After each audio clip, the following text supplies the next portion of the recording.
Delhi breaking news చూస్తున్నాం. Delhi liquor scam కేసులో arrest అయిన బీఆర్ఎస్ ఎమ్మెల్సీ కవిత కీలక నిర్ణయం తీసుకున్నారు. ఈ కేసులో తన అరెస్టును సవాల్ చేస్తూ సుప్రీంకోర్టును ఆశ్రయించాలని నిర్ణయించుకున్నారు. ఇక ఢిల్లీ లిక్కర్ స్కామ్ కేసుకు సంబంధించి సుప్రీంకోర్టులో తన పిటిషన్ పెండింగ్ లో ఉండగా ఈడీ అరెస్టు చేయడాన్ని ఛాలెంజ్ గా చేస్తూ రేపు ఆమె సుప్రీంకోర్టులో పిల్ను వేయనున్నారు. ఇక ప్రస్తుతం ఈడీ కస్టడీలో ఉన్న కవిత తరపున ఆమె భర్త అనిల్ కుమార్ సుప్రీంకోర్టులో అఫిడవిట్ దాఖలు చేయనున్నారు. కవిత తరపున ప్రముఖ సీనియర్ న్యాయవాది ముకుల్ రోహత్గి అదేవిధంగా కపిల్ సిబల్ వాదించనున్నారు. ఇదిలా ఉండగా ఇంతకంటే ముందు కవితను ఆమె కుటుంబ సభ్యులు పరామర్శించారు. ఢిల్లీలోని ఈడీ కార్యాలయంలో ఆమె భర్త అనిల్, సోదరుడు కేటీఆర్, బావ హరీష్ రావు కలిశారు. కవిత యోగ క్షేమాలను కూడా అడిగి తెలుసుకున్నారు.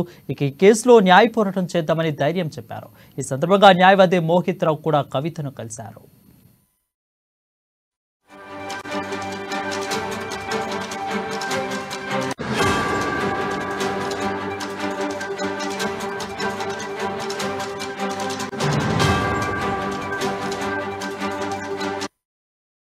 బ్రేకింగ్ న్యూస్ చూస్తున్నాం. ఢిల్లీ లిక్కర్ స్కామ్ కేసులో అరెస్ట్ అయిన బీఆర్ఎస్ ఎమ్మెల్సీ కవిత కీలక నిర్ణయం తీసుకున్నారు. ఈ కేసులో తన అరెస్టును సవాల్ చేస్తూ సుప్రీంకోర్టును ఆశ్రయించాలని నిర్ణయించుకున్నారు. ఇక ఢిల్లీ లిక్కర్ స్కామ్ కేసుకు సంబంధించిన సుప్రీంకోర్టులో తన పిటిషన్ పెండింగ్ లో ఉండగా ఈడీ అరెస్టు చేయడాన్ని ఛాలెంజ్ చేస్తూ రేపు ఆమె సుప్రీంలో పిటిషన్ పిల్లు వేయనున్నారు. ప్రస్తుతం ఈడీ కస్టడీలో ఉన్న కవిత తరపున ఆమె భర్త అనిల్ కుమార్ సుప్రీంకోర్టులో అఫిడవిట్ దాఖలు చేయనున్నారు. కవిత తరపున ప్రముఖ సీనియర్ న్యాయవాదులు ముకుల్ రోహత్గి, కపిల్ సిబల్ వాదించనున్నారు. ఇదిలా ఉండగా అంతకంటే ముందు కవితను ఆమె కుటుంబ సభ్యులు పరామర్శించారు. ఢిల్లీలోని ఈడీ కార్యాలయంలో ఆమె భర్త అనిల్, సోదరుడు కేటీఆర్, బావ హరీష్ రావులు కలిశారు. కవిత యోగక్షేమాలను అడిగి మరీ తెలుసుకున్నారు.